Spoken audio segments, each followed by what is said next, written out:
What up, YouTube? It's Sammy. I wanted to make a quick video. It's super late. I'm really tired. I might delete this one and make another one.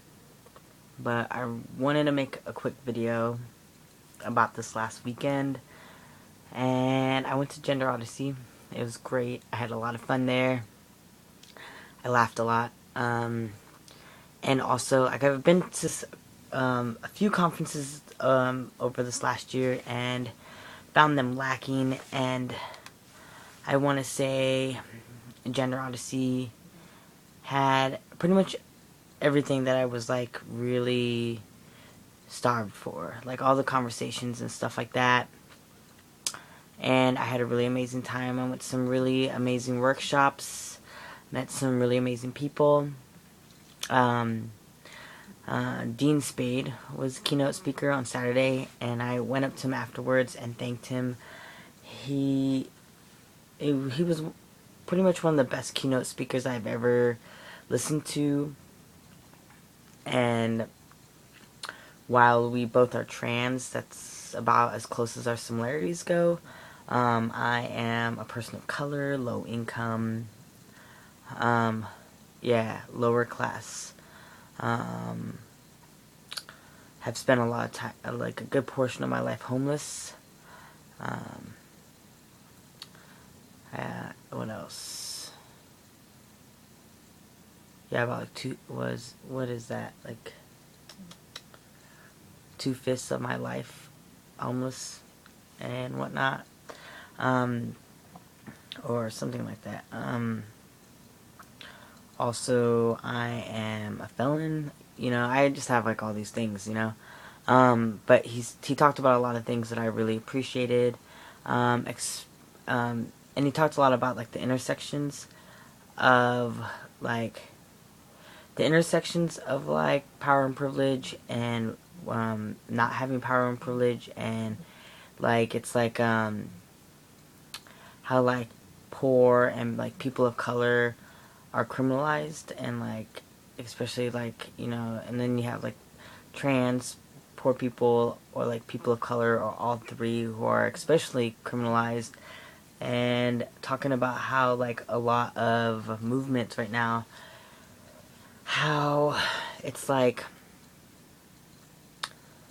there's like all this change that's trying to be created, people are trying to create, but it's like all this like trickle down effect, where it's like people who are already in a position of privilege and power trying to better some aspect of their life, and they do it in ways that like put down like other people. Like they use terms to describe themselves, like they're hardworking and they're not criminals and like all this stuff, and puts down people for that, like puts down like people who are not able-bodied, or like people who are felons, or like and like the fact is that like if you're a person of color, or poor, or queer, trans, that or all three of those, it's a good possibility that you've been through the justice system, as is my experience.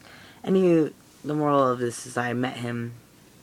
He told me to email him. I did, and he hooked me up with a bunch of organizations that are like what I'm looking for, like the work that I want to do, especially since my passion revolves around my personal experiences. And I have to say that one of the things is like I am able-bodied, like that's a place that I have privilege in, but other than that, and like I kind of have like passing privilege, sometimes, not always, but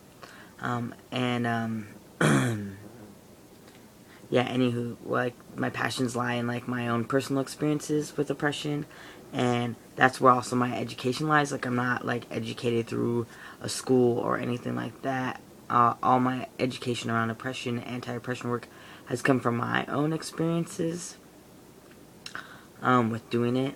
And yeah, so that was amazing. He was amazing. Now me and my friend James are like total Dean Spade fanboys, and it's like interesting because like he's like hasn't had to go through any of the struggles that I've gone through, and yet the way that he talked was just like he like recognized and like in a sense like understood like all my struggles and stuff like that.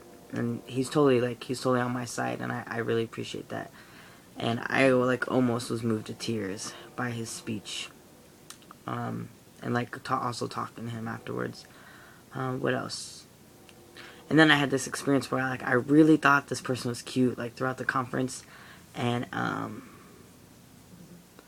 them and a few other like white folk, when I was waiting to go see Dean Spade, they like totally like, I was like, me and my friend James were waiting, we were like there first, and we were like waiting for him to get done talking to somebody else.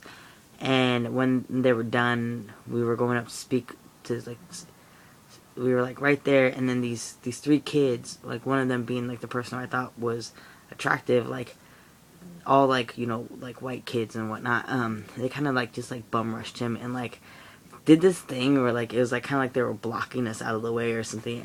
It was kind of gross, and I stopped finding that person attractive. Also, yeah, what else? I also got to, and then Sunday, I went to this workshop where I called, there was like this effective mentoring workshop, and like the presenters were being hella ageist, and I called them out. And I was sitting there for a while. There was like a bunch of other people in there, you know. I was sitting there for a while, and at first I thought it was just like a fluke, you know, like, oh, they messed up and stuff. And as I sat through it, because I came to that workshop late. I went to like all the workshops late. But as I was sitting through it, I was like, oh, these people really are like, they're totally ageist, you know, and they like are working with young people. I was like, this is like fucked up.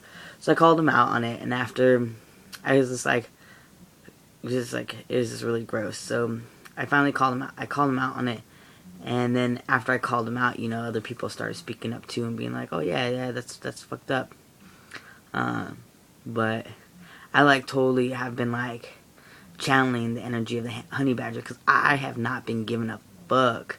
I've been like going after oldie crowd, and just like, yeah, just like standing up for shit, and like, but like doing it in a way that like doesn't shut people down, you know, and stuff like that. And I really appreciate, like Dean Spade was talking about, he's like, when someone calls you out on your shit, you know, like, you thank them, you listen to them, and then you let them know like you're gonna try to do something differently. And then if your feelings are hurt, if you're butthurt about it, go to your friends and bitch about it, you know. But you don't turn around and spew it back on that person, you know, and like try to like give them back some of that shit, you know. It's like, someone calls you out on like your like, if you're like your oppressive behavior, you know, you change it, you know.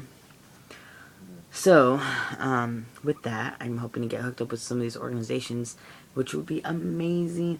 I really want to, like, just, like, talk about my experiences, because I've been through, like, the juvenile system, I've been through the adult system, I've been to prison twice, I've been in juvenile facilities, in all three of the western states, like, Washington, Oregon, and California. I've been to juvies, and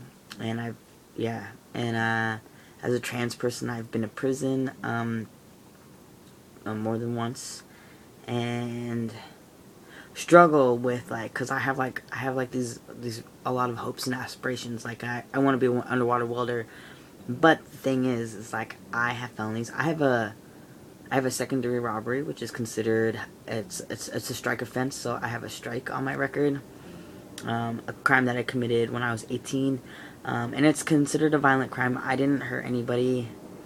I did use force, where I robbed somebody and I used force, which is described as like anything, like it could be verbal, physical, whatever, but I didn't hurt anybody, and I definitely had a drug problem. I have quite a few felonies, and most of them are centered around possession, or like, deliveries or intent to delivers and stuff like that, and all surrounding drugs and poverty issues. But yeah, anyways, this is a crime I committed when I was 18. I'm 25 now. Since that crime, I've had one felony, a possession, but I have like no other violent crimes on my record. But I think it's gonna seriously keep me from being able to get a passport. And that sucks because, like I said, I want to be an underwater welder and I want to travel the world. But yeah, so I don't know. Like, I really want to fight for my right to be able to do what like other people get to do. You know, especially now that I've like done work around like I'm not a danger to society or in any way. You know, I'm like living my life. I'm like going to school. I'm a college student. I'm like sober and yeah, I'm like a productive member of society now. But what else happened at Gender Odyssey? I'm trying to think. Got to meet up with some people. Got to make new friends, which was really awesome. I got to hang out with my friend James. He's so funny. We like laugh so much. Um, what else? Yeah, I think Dean's Bay was like the highlight of it. But yeah, it definitely like fed a big part of me where I was like craving some, you know, cravings that conversation, you know, and like not only like with other like trans or like queer people and whatnot, but with like and like I also got to be around like other like trans people of color, which was amazing. Um, but like just that whole like conversation about like, hey, like these are places where like my identities intersect, and like these are places where like oppression intersects, and like what the fuck are we gonna do about it, and like what's the solution, and like realizing that like we can't just like it's like we can't just like work on this problem or that problem. It's all intersected, and it's like if we're are gonna smash this system of oppression, like we've got to do it all the way across the board, you know, because we can't just take on like, you know, we can't just take on like racism without addressing like classism, and we can't take on like, you know, we can't take on like sexism without addressing like transphobia, and like they're all intertwined, you know, they're all intertwined, and yeah. Anywho, I've been having an awesome summer. I have no idea how long I've been on. It's like I've been on testosterone for something like 8 months or something like that. Oh, also I got a consultation from Mangubat. I think that's how you pronounce his name, in Seattle, which is really close to me, and I get a 10% discount through him for going to Gender Odyssey and getting a consult for him. And he was really awesome. I felt really comfortable. I talked with him at length about top surgery, and talked to me about loan options. So I think that is going to manifest. I'm going to set a date. I'm going to call him this week, call up there this week, and set a date for probably between winter and spring quarter, because I'll be done with all my welding classes then. I won't have to really worry about lifting or anything like that. But yeah, I'm going to go because this video is close to being done. But excellent summer. I'm coming down to New Mexico here in less than 2 weeks. So any of you guys are along the way and want to hang out, hit me up. I don't know which way I'm going to go. I'm going to go down.